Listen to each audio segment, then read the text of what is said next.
महायुतीच्या मेळाव्यात एकनाथ शिंदे यांची शेरो शायरी में अकेला ही चला था लेकिन लोग मिलते चले और कारवा बनता गया असं म्हणत जोरदार फटकेबाजी। मैं अकेला ही चला था जानिब ए मंजिल, मैं अकेला ही चला था जानिब ए मंजिल, मगर लोग साथ आते गए और कारवा बनता गया। केंद्र सरकार येत्या 23 जुलैला अर्थसंकल्प सादर करणार। वित्तमंत्री निर्मला सीतारामन अर्थसंकल्प मांडणार।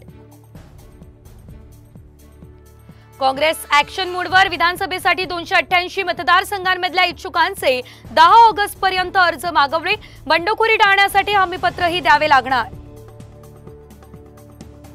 नागपूरमध्ये महिला काँग्रेसकडून भारत जोडो धर्मनिरपेक्ष यात्रा, धर्मनिरपेक्षतेचा संदेश देण्यासाठी यात्रा।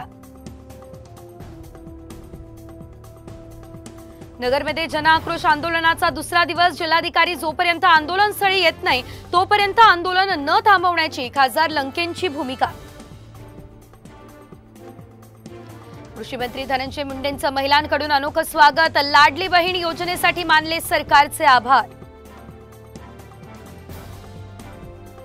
रविवारी अजित पवार घेणार संत तुकाराम महाराजांच्या पालखीचं दर्शन, तर शरद पवार होणार संविधान समता दिंडीमध्ये सहभागी।